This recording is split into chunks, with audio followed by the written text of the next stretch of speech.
everybody, welcome back to my newborn practice. When I first heard that we get a dose of oxytocin whenever we pet our domesticated animals, I was all in. Oxytocin is a chemical that the body naturally produces that is considered the love, bonding, and feel-good hormone. We first come into contact with this good-feeling compound when we nurse and cuddle our moms at birth. When I now look at my dog Dino, I say, give me oxytocin like an addict in need of a fix. It's a win-win for both of us, and all I have to do is pet him. Talk about a dangling carrot. In this episode, I will begin to unpack the sense of touch and talk about how the addictive chemicals that our bodies naturally produce can be a benefit and not hinder our health. Previously, I spoke about how our senses play a significant part in how we attach and have imprints to good-feeling memories. Those memories can help us catapult ourselves into a time or place that help us shift our state of being when we might feel sad, stressed, or stuck. As I mentioned earlier, our connection to touch is one of the first that we become attached to. When we discover that we are separate from our mothers around 6 or 7 months old, that's when we begin to look for other things to attach ourselves to, so we can minimize our anxiety and feel safe, secure, and satisfied. First, it might come from a pacifier, then a toy or stuffed animal, and sometimes even a blanket. Does this Peanuts character bring back some memories? Is there a discreet way to talk about physical intimacy and arousal alone or with a consenting adult? Let's talk about sex, baby. Let's talk about you and me. Let's talk about all the good things and the bad things that may be. Let's talk about sex. It also holds a huge power at shifting our state of being. When I first came out of the hospital, the thing furthest from my mind was sex or any kind of personal arousal. But in time, I realized that it became an instrumental key to unlocking a connection back into my body. When I first began to explore intimacy, I felt like a puppet that had had all of its strings cut off with no puppeteer in sight. It was very difficult and depressing for me to have lost the connection to my physical core that I had used to express my creativity with for so long. When I discovered a way back to reconnect with it, I began to feel alive again.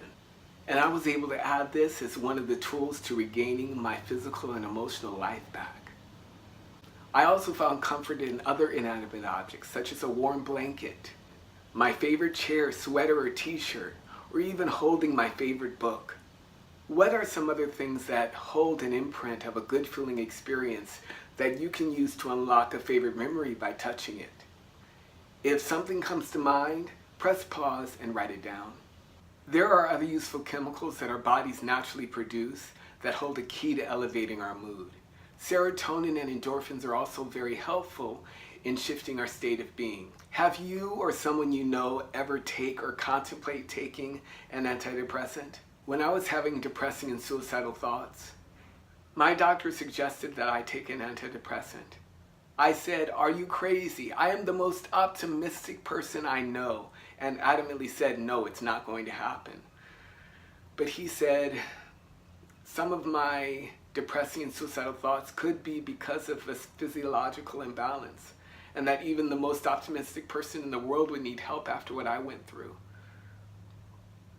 He also said that I was doing a toxic combination of antibiotics and other medications for a year.